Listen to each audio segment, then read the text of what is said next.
Fala pessoal da primeira série, tudo bem com vocês? Professor Marcos Daniel de Filosofia, mais uma vez aqui com vocês no projeto Estudaê. É um projeto do Governo do Estado do Maranhão, através da Secretaria Estadual de Educação, aqui na plataforma Gonçalves Dias. Beleza, pessoal? Estudaê visa o quê? Flexibilizar o acesso aos conteúdos do ensino médio para vocês. Então, de casa vocês podem acessar todos os conteúdos que são trabalhados no ensino médio de maneira bastante resumida aqui neste projeto Estudaê. Beleza, pessoal? Galera, vamos lá. Na aula passada, o nosso objetivo foi o quê? Estudar a filosofia, algumas características do pensamento filosófico na antiguidade. E na aula de hoje, nós falaremos sobre características do pensamento filosófico em qual era da filosofia na modernidade. Então, esse é o tema da nossa aula, tá? De maneira bastante resumida, as principais características ali da filosofia neste período moderno. Tá? Então, trataremos ali de algumas correntes filosóficas e de alguns pensadores. Beleza? Vamos lá. O que diz o nosso texto aqui? A Europa passou por grandes transformações entre 1400 e 1600. Esse período foi marcado pelo desenvolvimento do comércio com povos vizinhos, pela exploração dos mares, pela retomada de obras da antiguidade grega, desconhecidas dos europeus até então. Então, esse intervalo de tempo aqui, que eu acabei de citar para vocês, é o Renascimento, como eu comentei na aula passada, né? Então, qual momento histórico antecede a filosofia moderna? A filosofia medieval, onde a racionalidade, a razão, o uso da razão, né, como garantia para corresponder o conhecimento, né, entre o homem e a realidade, ele foi ofuscado, né? O monopólio do conhecimento era da igreja, né? Então, a filosofia ela foi utilizada para justificar, por exemplo, a existência de Deus. E a razão ela é ofuscada, né? A racionalidade ela é ofuscada nesse período. Nesse intervalo de tempo, de 1400 a 1600, no Renascimento, o homem ele começa a resgatar algumas obras da Antiguidade Clássica, que era desconhecida pelos europeus. Então, esse momento é marcado, por exemplo, por novas descobertas, por novas invenções científicas. A ciência ela vai ser bastante desenvolvida ali nesse período, né?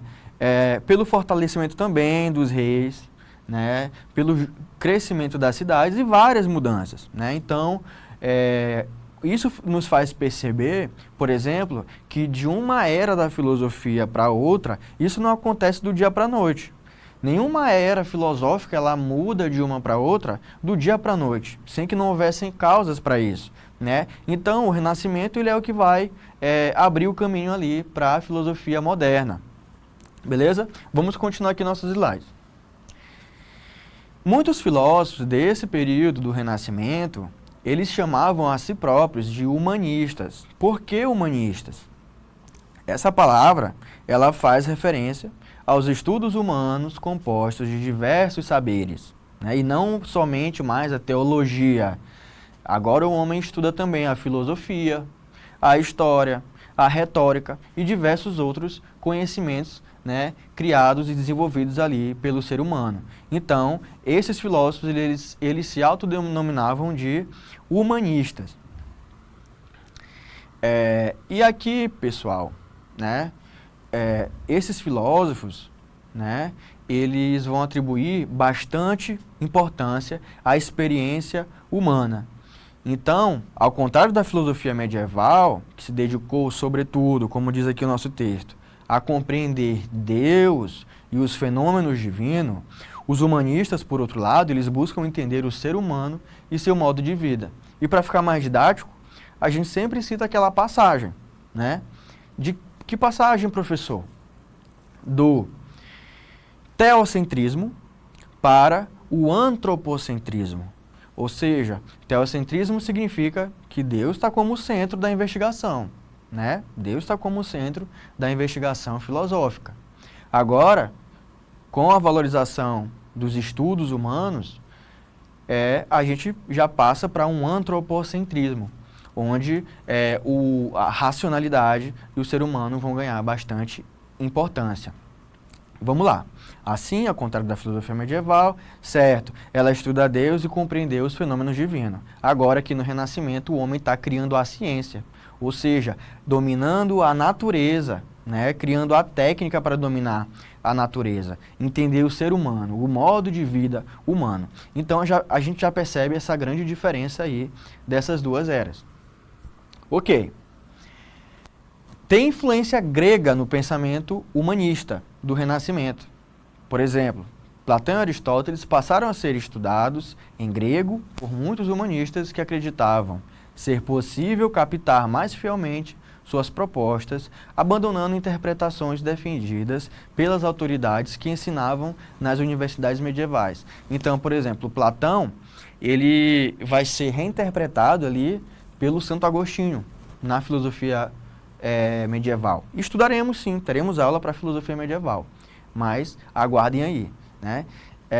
E, por exemplo, o Aristóteles, ele era interpretado à luz da escolástica, né, liderada ali pelo São Tomás de Aquino. Então, ali os humanistas eles vão estudar de fato a filosofia grega e fazer suas próprias interpretações, beleza? Uma característica muito importante neste aspecto antropológico da filosofia moderna, do Renascimento, é a centralidade do sujeito. Claro, o antropocentrismo é o homem no centro, né? Então, a centralidade no sujeito é como ponto de partida para o conhecimento. E aí a gente tem um filósofo que é considerado o pai da modernidade. Olha só, o cara é considerado o pai da modernidade, então ele é bastante importante, né? E esse filósofo é o René Descartes, né? O René Descartes, o que ele vai fazer? Ele vai propor uma dúvida radical, questionando tudo que pode ser duvidado e chegando à conclusão de que a única certeza é a própria existência do sujeito pensante. Então, olha só, uma coisa interessante. O cara que é considerado o pai da modernidade, ele era um filósofo extremamente cético e duvidava de tudo que poderia ser duvidado. A gente vai fazer uma relação hoje em dia, por exemplo, a gente acredita muitas das vezes em notícias falsas. Por exemplo, questão das fake news. Tem coisa mais presente do que as fake news? Uma mensagem do Zap toma aquilo como verdade. O cara que é considerado o pai da modernidade dizia já que era pra gente, ou no caso, o seu método filosófico é o método da dúvida radical. E por que ele fez isso? Vamos entender. Vamos entender. O sujeito aqui ele passa a ser considerado a base para toda a construção do conhecimento. E o Descartes, ele está buscando um tipo de conhecimento verdadeiro. Bom, se ele está duvidando de tudo, é porque ele quer chegar a um tipo de conhecimento do qual ele não pode estar errado. Bom, eu tenho certeza disso aqui não tenho como ter dúvida. Eu já esgotei, digamos, todas as dúvidas possíveis e já cheguei num ponto em que eu atingi pelo menos um tipo de conhecimento verdadeiro, que não tem como ser questionado. Esse é o objetivo do Descartes. E para isso, pessoal, a gente... o Descartes, ele desenvolve um argumento muito interessante, que é a ideia do cérebro numa cuba, ou ele vai dizer do gênio maligno. O que quer dizer esse gênio maligno ou cérebro numa cuba? Isso é uma forma de ilustrar essa dúvida radical do Descartes, né? Então vamos lá. Imagine que um cérebro humano esteja... me perdi aqui, certo. Imagine que um cérebro humano esteja imerso em uma cuba, uma caixa, digamos, de vidro, cheia de líquidos, conectado a um supercomputador que simula todas as experiências sensoriais desse cérebro. É como se, por exemplo, ele duvida tanto, a dúvida dele é tão radical que ele, bom, vocês estão assistindo esse vídeo, essa aula, ele questiona, será se isso é real? Imagina, será se esse celular, esse computador é real? Será que eu estou assistindo essa aula de fato na minha casa, onde quer que vocês estejam? Ou seja, será que eu estou aqui gravando esse vídeo para vocês? Será se isso não é apenas um gênio maligno manipulando o meu cérebro, fazendo com que eu esteja tendo todas essas experiências aqui, acreditando que eu estou aqui, na verdade é tudo uma ilusão? Então ele duvida, a dúvida dele é tão radical que ele chega a duvidar até disso, né, da própria existência física dele. E nesse cenário, né, o cérebro acreditaria que está vivendo uma vida normal, em um corpo humano, interagindo com o mundo exterior, só que na realidade é tudo uma ilusão. E aqui, pessoal, uma imagem para a gente tentar pensar isso, né? Imagina que você é esse cérebro aí e tem um gênio maligno, vários supercomputadores aí conectados, simulando todas as experiências sensoriais. Então, aqui que é o X da questão. Por mais que ele estivesse nessa situação, que não fosse o Descartes escrevendo ali seus textos, por mais que fosse o cérebro do Descartes, nesta situação que vocês estão vendo aí, dentro de uma tigela, digamos assim, sendo enganado, tem uma coisa que ele não pode duvidar. E aí é o conhecimento indubitável, o conhecimento verdadeiro, que é de que ele está pensando. Por quê? Para ele fazer todo esse exercício, por mais que ele fosse esse cérebro, ele ia ter que estar pensando. E se ele pensa, ele existe. Então ele não tem como estar errado disso. Então essa ideia, né, do cérebro numa cuba do Descartes. Ele chega a esse conhecimento verdadeiro. Penso, logo existo. Beleza? Ok. Temos outro filósofo, né? Eu já citei ele em algumas aulas passadas. E ele, né, já que estamos falando de filosofia moderna, a gente não pode deixar de falar do Immanuel Kant. Olha só, eu dei ali de certa forma um spoiler para vocês, né? Na aula passada, se você acompanhou a aula passada, você já tem uma noção, uma breve noção sobre o Immanuel Kant. E aqui o nosso texto diz o seguinte, que o Kant, ele afirmou que o sujeito não apenas conhece o mundo, mas ele contribui ativamente para a constituição do mundo conhecido. Segundo ele, a experiência humana é mediada pelas estruturas cognitivas do sujeito. Então, nessa nossa cabecinha, nós temos estruturas cognitivas. Claro, ele está errado, ele vai ser depois superado, essa ideia a partir dos estudos de Isaac Newton, por exemplo, porque ele diz o seguinte, o Kant diz que a ideia de espaço e tempo são coisas que estão na nossa cognição, não estão aqui de maneira externa. São fundamentais, ponto de partida para a gente pensar a realidade, conhecer a realidade. Então, o espaço e o tempo são estruturas cognitivas humanas, né? Vai dizer o Immanuel Kant. Em vez de o sujeito ser um simples receptor passivo, né, de informações sensoriais, ele participa na organização e na elaboração do que é experienciado. Então, Kant, aqui, ele está unindo razão e experiência, né? Nós temos uma dicotomia ali na filosofia moderna, que é racionalismo e empirismo. Racionalistas dizem que o conhecimento começa pela razão. Os empiristas dizem que o conhecimento começa pela sensibilidade. Qual está certo? Era um problema filosófico. O Kant diz os dois.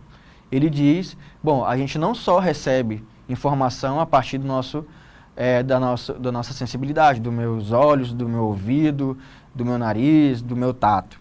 Não somos apenas seres sensoriais, tampouco não somos apenas seres racionais. Ele diz que nós recebemos essas informações, mas ela não acaba ali. Existe uma estrutura que vai formular todas essas informações, né, gerando ali o conhecimento, beleza? Continuando, pessoal, outra característica da filosofia moderna é a razão como instrumento de conhecimento, que já foi citado aqui. Esses filósofos, como diz o nosso texto, acreditavam que o ser humano podia compreender a realidade através da razão pura, sem a necessidade de revelações divinas ou tradição, né? Isso aqui é uma característica do contraponto da filosofia moderna com a filosofia medieval. Então, a filosofia moderna se distingue pela confiança na razão humana como caminho para a verdade. Só para fixar. E se vocês puderem anotar, melhor ainda. Melhor ainda. Vocês tirarão 10 nas provas de vocês e também será bastante útil para o vestibular. Beleza? Vocês lembram que eu citei agora a dicotomia racionalismo e empirismo? Pois é, vamos ver aqui.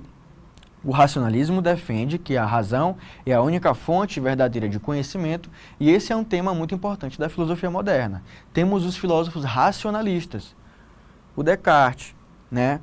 Principalmente o Descartes, o Leibniz e outros filósofos. E temos, por outro lado, os empiristas, como John Locke, Francis Bacon. E os empiristas dizem que o conhecimento vem da experiência sensorial, né? Ele, por exemplo, o John Locke desenvolve a ideia de tábula rasa. Ou seja, nós nascemos como uma folha em branco. E a partir da nossa vida, essa folha vai sendo preenchida, né? A gente vai adquirindo conhecimento com a nossa experiência. Os racionalistas dizem que já temos conhecimentos prévios de quando nós nascemos. Por exemplo, Descartes diz que nós já nascemos com a ideia de Deus, com as formas geométricas, com os números, tudo isso já está na nossa cognição, vai dizer o Descartes. Beleza? E o Kant, como eu falei para vocês, ele une essas duas teorias. Tá certo? Outro ponto muito importante da filosofia moderna é o iluminismo. O iluminismo ali no século XVIII tem o seu ápice, né? O iluminismo, como diz o nosso texto, foi um movimento político, um movimento intelectual que surgiu na Europa no século XVIII, marcado, claro, por valorizar a razão e a ciência para compreender a realidade e a sociedade. Caracterizado também por se opor ao absolutismo. Como assim, professor? Você está falando tanto de conhecimento, de como o homem conhece a realidade, e o homem, voltando ao slide aqui, agora esse pensamento ele influencia também na política, se opondo ao absolutismo? Sim. Nós temos, por exemplo, os contratualistas. Vamos falar sobre eles também, beleza? Que é filosofia política, uma outra área da filosofia, ali na modernidade. Então, por exemplo, os principais nomes da filosofia são muitos, né? O Rousseau vai ser extremamente importante para pensarmos a democracia. O John Locke também é um filósofo contratualista, assim como o Rousseau. O Kant ali, a gente estudou aqui a teoria do conhecimento. O Montesquieu, filósofo político, que sugeriu a divisão dos poderes, né? Se hoje nós temos, por exemplo, uma república que tem os poderes divididos em 3. Nós temos o poder judiciário, nós temos o poder legislativo, nós temos o poder executivo. É graças a esse moço aí, Montesquieu, que pensou, né, nessa separação de poderes para que houvesse um maior equilíbrio, né, em uma forma de governo mais estável. Tá certo? Na sociedade, esses filósofos da modernidade, eles defenderam que todos os cidadãos tivessem a participação na vida pública, né? E é nessa medida que se opõe, por exemplo, ao absolutismo. E na política, como a gente viu, o Montesquieu, ele propõe a separação dos poderes. Então, há ali uma forte soberania popular, porque o contrato social que é um tema, né, e teremos aula para falar, não só uma aula para falar sobre o contrato social, mas como aulas para falar especificamente de cada um dos principais filósofos desse tema da filosofia, que é o contrato social. Então aqui, no contrato social, basicamente, os homens estão buscando justificar o Estado agora de uma maneira racional. No absolutismo, era o direito divino dos reis, né? E agora, uma característica da modernidade, o homem usa a razão também para pensar a política e justifica agora o Estado, o poder do Estado, mas a partir de um acordo racional entre os homens. Pessoal, por hoje é só, o nosso tempo acabou. Eu te vejo na próxima aula, onde falaremos sobre as características do pensamento filosófico na contemporaneidade. Então, até lá e aquele abraço.